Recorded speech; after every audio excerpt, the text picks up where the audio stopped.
தம்பி எங்களை அறிமுகப்படுத்தும் போது இயேசுவே நம்பிக்கையின் வாசல் ஊழியர் என்று சொன்னாங்க. இதுல ஸ்ரீகுமார் அவர்களோடு இணைந்து அடியனாகிய டேவிட் ஞானராஜ், நானும் ரெனால்ட் சேத்தப்பும், இந்த 3 பேருமா இணைந்து இந்த ஊழியத்தை செய்து கொண்டிருக்கிறோம். எனவே எங்களுக்காக நீங்கள் செபித்துக் கொள்ளும்படி நான் அன்போடு கேட்டுக்கொள்கிறேன். இந்த நாளிலும் கூட ஆண்டவருடைய வார்த்தை ஒவ்வொருவருக்கும் கடந்து வரும்படியாக ஒரு நிமிடம் ஆண்டவருடைய சமூகத்துல நம்மை தாழ்த்தி ஒப்பு கொடுப்போமா? என் அன்பின் பரலோக பிதாவே, உம்முடைய குமாரனும் எங்கள் ரட்சகருமா இருக்கிற இயேசு கிறிஸ்துவின் நாமத்துல எங்களை தாழ்த்துக்கிறோம், அர்ப்பணிக்கிறோம். இந்த தேவா மினிஸ்ட்ரியின் மூலமாக இந்த மாலை வேளையில அப்பா இந்த ஊழியத்துல இணைந்து உம்மை துதிக்கவும் செபிக்கவும் உடைய வார்த்தையை பகிர்ந்து கொள்ளவும் கொடுத்திருக்கிற நல்ல தருணத்துக்காக, இந்த ஸ்லாக்கியத்துக்காக, இந்த வேலைக்காக நன்றி செலுத்துகிறோம். நீ கொடுத்த வார்த்தைகளை, உணர்த்தின வார்த்தைகளை அனைவரோடும் பகிர்ந்து கொள்ளவும், அந்த வார்த்தைகள் எங்களை உயிர்ப்பிக்கவும், அந்த வார்த்தையின் மூலமா எங்களுடைய வாழ்க்கை மாற்றப்படவும், எங்களை அர்ப்பணிக்கவும் பரிசுத்த ஆவியானவர் இன்னைக்கு இடைப்படும்படியாய் நாங்கள் செபிக்கிறோம். ஆண்டவரே, உன் வாயை விரிவாய் திற, நான் நிரப்புவேன் என்று சொல்லி இருக்கீங்களே, இன்னைக்கு என்னை நிரப்பி எங்களோடு நீங்க பேசுங்க. இயேசுவின் நாமத்தில் செபிக்கிறோம் நல்ல பிதாவே, ஆமென். மீண்டுமாய் அனைவருக்கும் என்னுடைய வாழ்த்துக்களை சொல்கிறேன். இந்த நாளிலும் மிக சுருக்கமா நான் உங்களோட ஒரு சில செய்திகளை சொல்ல விரும்புகிறேன். மத்தேயு 21ஆம் அதிகாரத்துல 28, 27, 28, 29, 30 வசனங்களை நாம் வாசிக்க கேட்போம். மத்தேயு 21.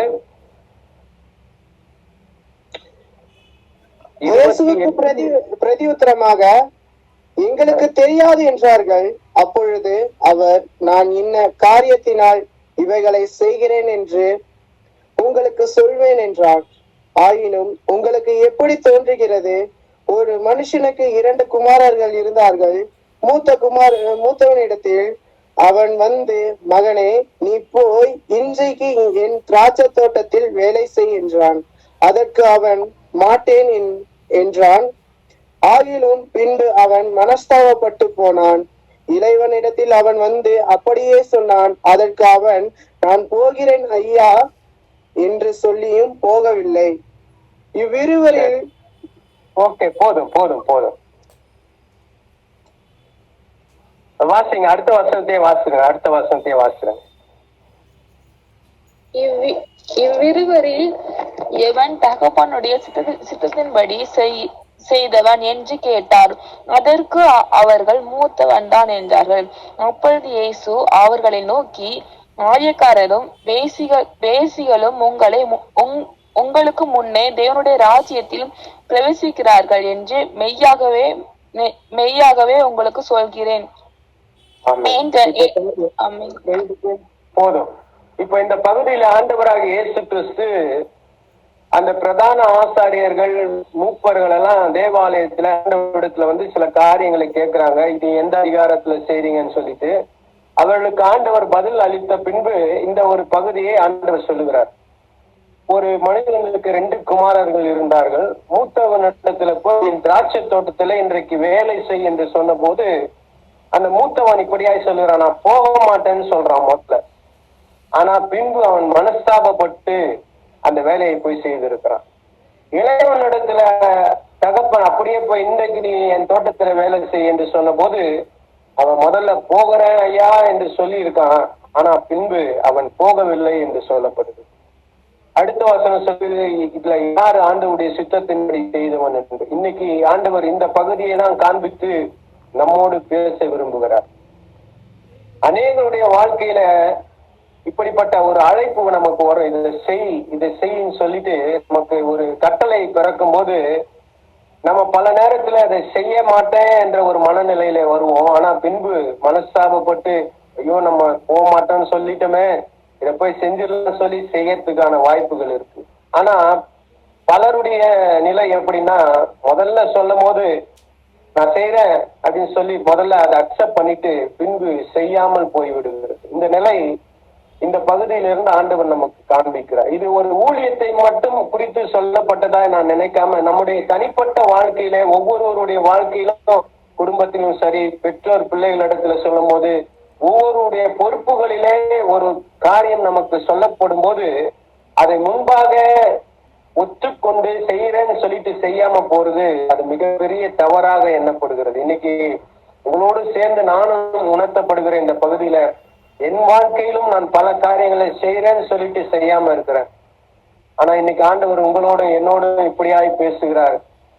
அவர் சொல்லுகிற காரியத்தை நம்ம செய்யும்படியாய் கர்த்தர் விரும்புகிறார். அல்லேலூயா, அல்லேலூயா. இன்றைக்கு கர்த்தர் நமக்கு சொல்லுகிற காரியம், அவர் நமக்கு ஏதோ ஒரு காரியத்தை செய் என்று சொல்லுகிறதை நாம் புரிந்து கொண்டு அதை நாம் செய்ய அர்ப்பணிக்கும் போது கர்த்தர் நம்முடைய காரியங்களை எல்லாவற்றையும் வாழ்க்கை செய்ய வல்லவராய் இருக்கிறார். இந்த பகுதி நமக்கு அதை தான் உணர்த்துகிறது. ஆண்டவர் அவருடைய தோட்டத்திலே வேலை செய்கிறதுக்கு நம்மை அழைக்கிறார். இன்னைக்கு இந்த கூகுள் மீட்ல கலந்து கொண்டு இருக்கிற உங்கள் ஒவ்வொருவருடைய வாஞ்சியை நாம் பார்க்கும்போது உங்களுக்கென்று ஒரு ஏதோ ஒரு காரியத்தை ஆண்டவருக்கென்று செய்ய வேண்டும் என்று விரும்புகிற ஒரு கூட்டமா இருக்கிறீங்க. இல்லை என்று சொன்னால் ஆண்டவருடைய சமூகத்துல எதையாவது பெற்றுக்கொள்ள வேண்டும், இது ஆண்டவர் எனக்கு செய்வாரா என்ற எதிர்பார்ப்போடு கொண்டு இருக்கலாம். இன்னைக்கு ஆண்டவர் சொல்லுகிறார், என் தோட்டத்துல நீ வந்து வேலை செய் என்று சொல்லி நம்மை அழைக்கிறார். அல்லேலூயா. இன்றைக்கு யாரெல்லாம் அந்த அழைப்பை ஏற்றுக்கொள்கிறோமோ, யாரெல்லாம் அந்த அழைப்பை உதாசீனப்படுத்துகிறோமோ என்று சொல்லி கர்த்தர் நம்மை கூர்ந்து கவனிக்கிறவராக இருக்கிறார். ஆண்டவராக இயேசு கிறிஸ்து பல நேரத்துல எல்லாருக்கும் சொல்லும் போது பல விதமான உவமைகளை சொல்லிதான் விளக்கமாய் அதை விளக்கி இருக்கிறத நம்ம பார்ப்போம். ஏற்கனவே லூக்கா 15ஆம் அதிகாரத்துல நம்ம எல்லாருக்கும் தெரிந்த ஒரு பகுதி தான். அதுல ஒரு உவமையை ஆண்டவர் சொல்லுகிறார். அங்கேயும் 2 குமாரர்களை காண்பித்து, மூத்த குமாரன் இளைய குமாரன் என்று சொல்லி, இளைய குமாரன் தன்னுடைய தகப்பனிடத்துல ஆட்சியை பிரித்து கொண்டு அவன் துன்மார்க்கமாய் வாழ்ந்தான். தூர தேசத்துக்கு போய் துன்மார்க்கமாய் வாழ்ந்து எல்லாவற்றையும் அழித்து போட்டவன் என்று சொல்லப்படுகிறது. ஆனா அவனுக்குடைய எல்லாவற்றையும் இழந்து அவன் ஒன்றும் இல்லாமல் நிற்கும் போது அவன் புத்தி தெளிந்தவனாய் அவன் ஆண்டவருடைய சமூகத்துல நான் பரத்துக்கு விரோதமாகவும் என் தகப்பனுக்கு விரோதமாகவும் நான் பாவம் செய்தேன் என்று சொல்லி மனஸ்தாபப்பட்டு அவன் தகப்பனிடத்துல திரும்பி வந்த போது தகப்பன் மனதுருக்கத்தோடு சென்று அவனை கட்டி அணைத்து அவனை ஏற்றுக்கொண்டார் என்று அந்த பகுதி நமக்கு சொல்லுகிறது. ஆனால் தகப்பனோடு இருந்த அந்த மூத்த குமாரன் எப்படிப்பட்டவனா இருக்கிறான்னு பாத்தீங்கன்னா, அவன் பிரியமாதான் இருந்தான். ஆனா அந்த இளைய குமாரனை அந்த தகப்பன் ஏற்றுக்கொண்டதை அவனால ஏற்றுக்கொள்ள முடியல.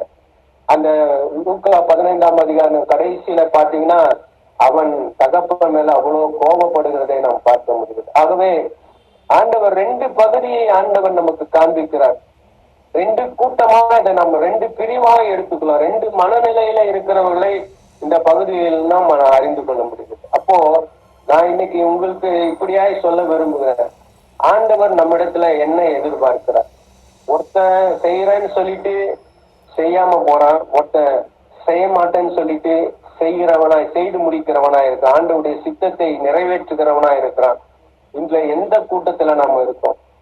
ஆண்டவருடைய சமூகத்துல நம்ம முற்றிலுமாய் இன்றைக்கு ஆராய்ந்து பார்க்க அழைக்கப்படுகிறோம். இதை நான் இன்னொரு பகுதியிலிருந்து நான் உங்களுக்கு காண்பிக்க விரும்புகிறேன். எபேசியர் 4ஆம் அதிகாரம் 22ஆம் வசனத்துல, எபேசியர் 4:22 இருந்து நாம வாசிக்கும் போது அந்த இடத்துல இப்படியாய் சொல்லப்பட்டிருக்கிறது. 21 இருந்து நான் உங்களுக்கு வாசிக்கிறேன். 20ஆம் வசனத்துல இருந்து, எபேசியர் 4ஆம் அதிகாரம் 20ஆம் வசனம். நான் ஏற்கனவே அந்த சொன்ன கிறிஸ்து ஆண்டவராக இயேசு கிறிஸ்து சில உவமைகளை சொல்லி அங்கே காண்பிக்கிறதை நாம் முன்பு பார்த்தோம். இங்க பாருங்க, இந்த வசனம் இப்படியாய் ஆரம்பிக்கிறது. நீங்களோ இவ்விதமாய் கிறிஸ்துவை கற்றுக்கொள்ளவில்லை, இயேசுவின் இடத்தில் உள்ள சத்தியத்தின்படியே நீங்கள் அவரிடத்தில் கேட்டறிந்து அவரால் போதிக்கப்பட்டீர்களே. அந்தபடி முந்தின நடக்கைக்குரிய மோசம் போக்கும் இச்சைகளாலே கெட்டு போகிற பழைய மனுஷனை நீங்கள் களைந்து போட்டு உங்கள் உள்ளத்தை புதிதான ஆவி உள்ளவர்களாகி மெய்யான நீதியிலும் பரிசுத்தத்திலும் சிருஷ்டிக்கப்பட்ட புதிய மனுஷனை தரித்துக் கொள்ளுங்கள். நான் இந்த பகுதியிலிருந்து இப்படியா 2 பிரிவா உங்களுக்கு நான் சொல்ல விரும்புகிறேன். ஆண்டவர் இன்றைக்கு இந்த மாலை வேளையில நம்மை ஒரு புது மனுஷனாய் மாற்ற விரும்புகிறார். ஆகவே இந்த வசனத்தின்படியாய் நம்மை மோசம் போக்குகிற பழைய மனுஷனை நாம் என்ன பண்ண வேண்டுமா? களைந்து போட வேண்டும் என்று சொல்லப்படுகிறது. 2வது, புதிய மனுஷனை நீங்கள் தரித்துக் கொள்ளுங்க. இந்த மாலை வேளையில நம்முடைய காரியங்களை என்னென்ன காரியங்கள்லாம் பழைய காரியங்கள் நம்மை சேதப்படுத்தி நம்மை நாசமாக்கி கொண்டிருக்கிறதோ அப்படிப்பட்ட பழைய காரியங்களை எல்லாம் நம்ம மோசம் போக்குகிற காரியங்களை களைந்து போட இன்றைக்கு அழைக்கப்படுகிறது. என்ன காரியத்தெல்லாம் நம்ம களைந்து போட வேண்டும் என்று அதே பகுதியில நாம் சொல்லப்படுகிறது. மோசம் போக்கும் இச்சைகளாலே கெட்டு போகிற காரியங்கள். அது மாத்திரமல்ல, பொய்யை நீங்க 25ஆம் வசனத்தை வாசிக்கும் போது, நாம் ஒருவருக்கு ஒரு அவயவங்களா இருக்கிறபடியால் பொய்யை களைந்து அவனவன் பிறனுடனே மெய்யை பேச கடவன் சொல்லப்பட்டிருக்கு. நீங்கள் பிசாசுக்கு இடம் கொடாமல் இருங்கள்னு சொல்லப்பட்டிருக்கு. இப்படி நீங்க இந்த எபேசிய 4ஆம் அதிகாரத்தை நீங்க அந்த முழு பகுதி 32 வரையும் வாசிச்சீங்கன்னா, நம்ம எதையெல்லாம் களைந்து போட வேண்டும், எதையெல்லாம் தரித்து கொள்ள வேண்டும் என்று சொல்லி மிக தெளிவாய் வேத வசனம் நமக்கு போதிக்கிறது. ஆண்டவர் இந்த மாலை வேளையில முதல்ல சொன்னது போல 2 பகுதியா 2 பிரிவா இருக்கிற நாம எந்த பகுதியில இன்றைக்கு மாற விரும்புகிறார் என்பதை உணர்ந்து கொள்ள வேண்டும். பழைய மனுஷனாய் நாம் வாழ்வதை கர்த்தர் விரும்பவில்லை. அன்னைக்கு செய்யறேன்னு சொல்லிட்டு செய்யாம போல நம்ம இருக்க கர்த்தர் விரும்பல.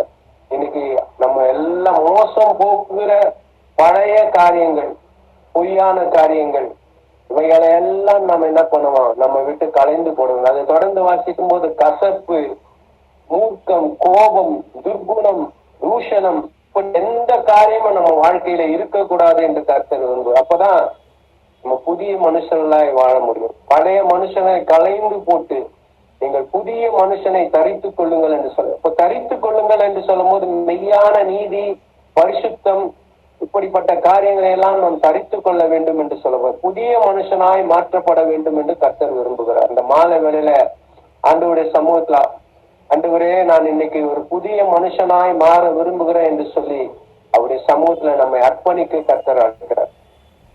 நம்ம பழைய வாழ்க்கை வாழ்றது கர்த்தருக்கு விருப்பம் இல்லை.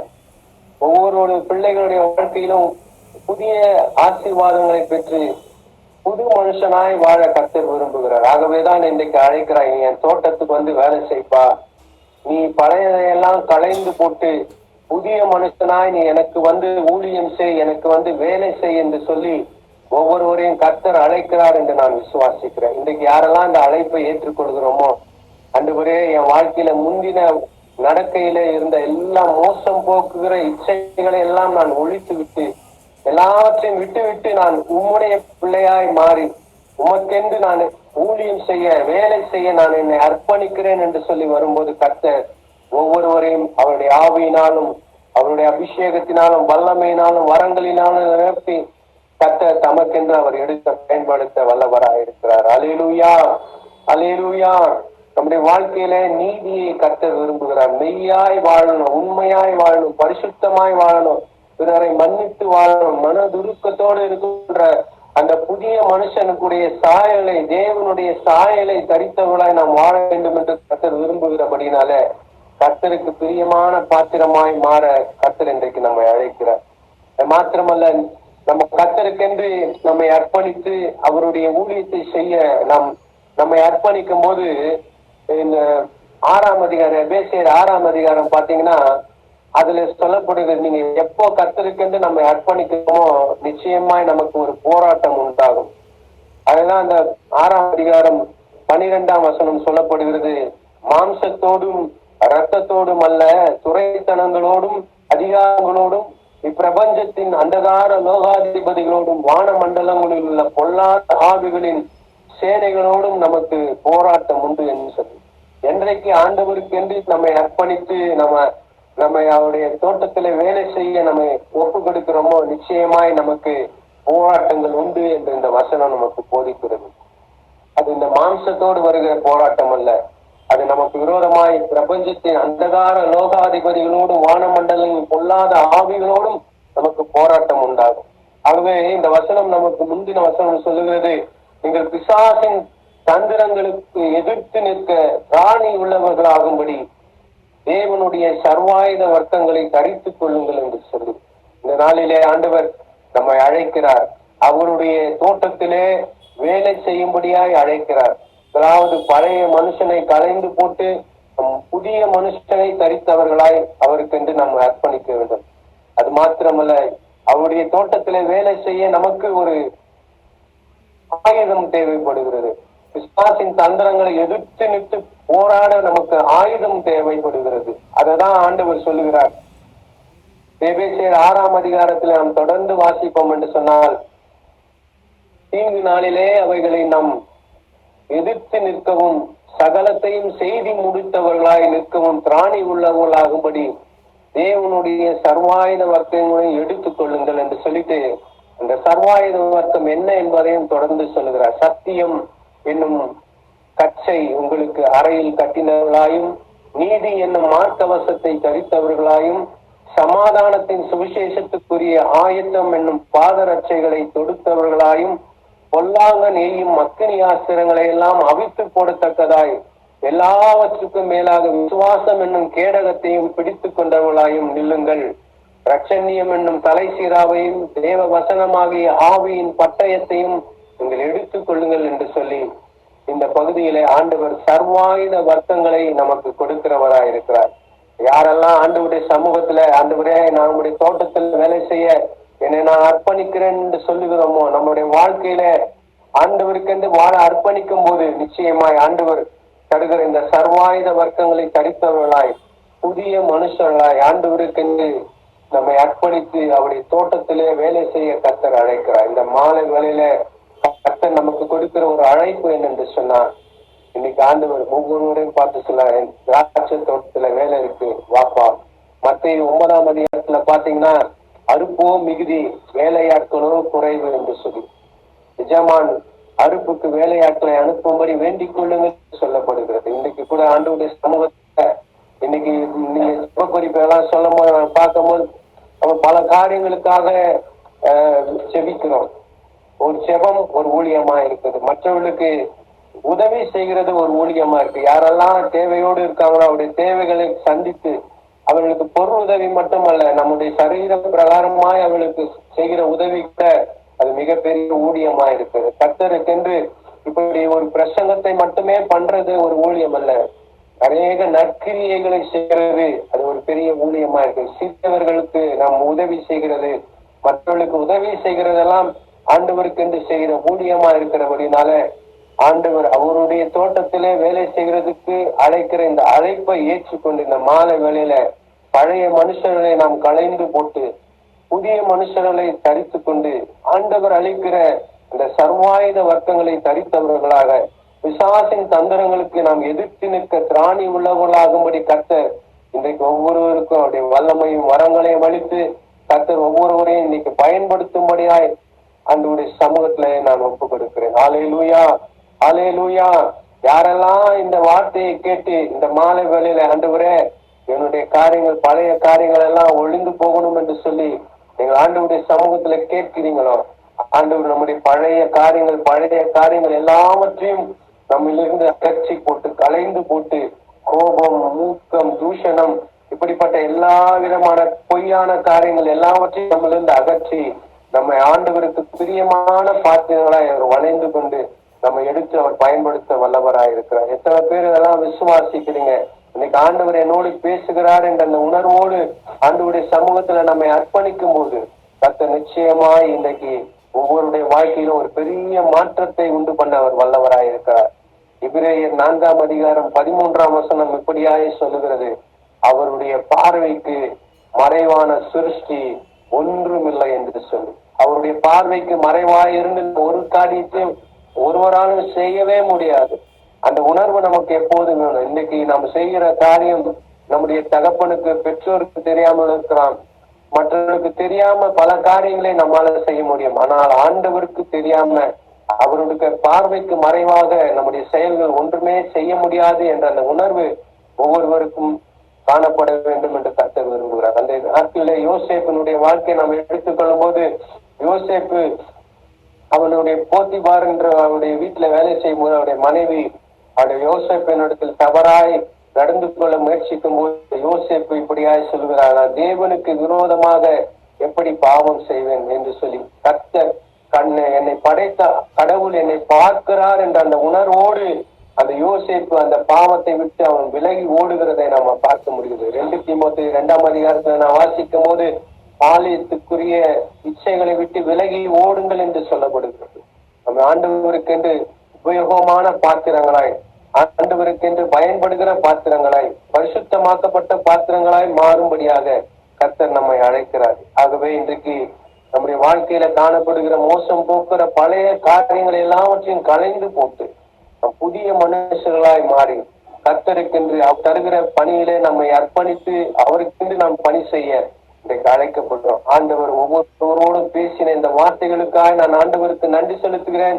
இந்த மத்திய 21ஆம் அதிகாரத்துல காணப்படுகிற சொல்லப்பட்ட இந்த பகுதியை நீங்க மீண்டும் மீண்டுமாய் வாசித்து பாருங்க. கர்த்தர் உங்களோடு பேசுவார்.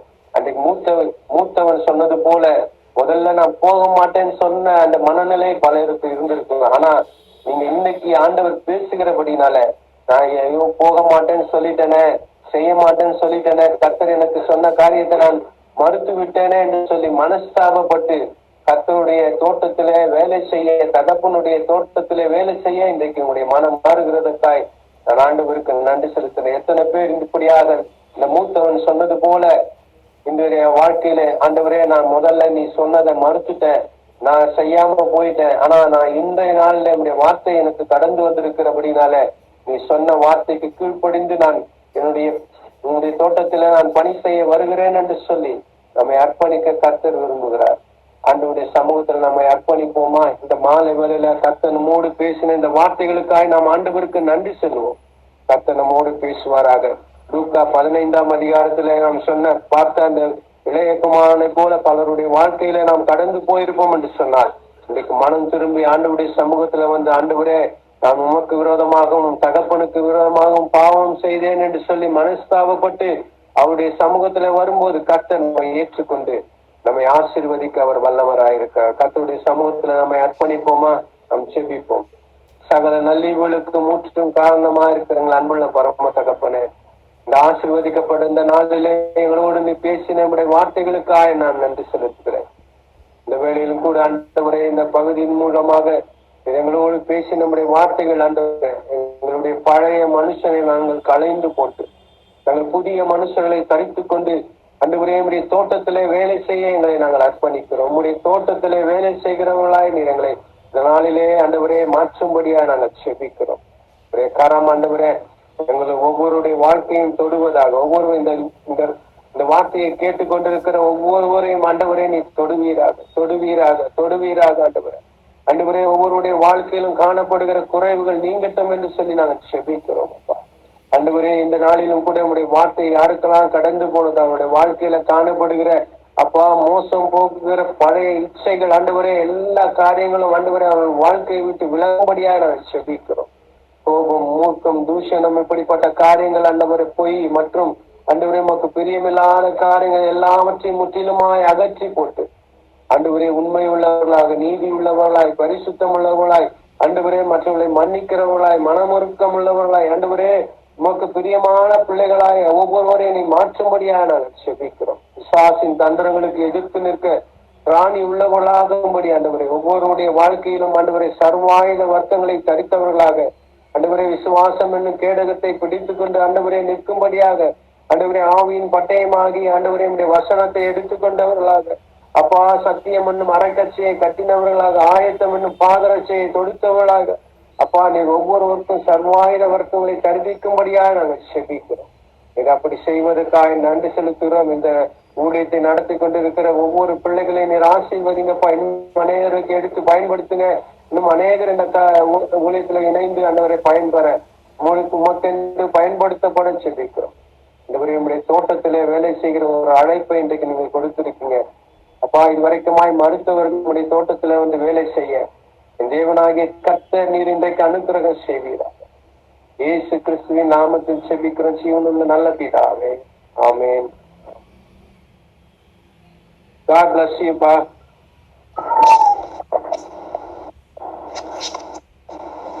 Thank you, uncle. கூட அங்கிள் மெசேஜ் கொடுத்துருக்காங்க.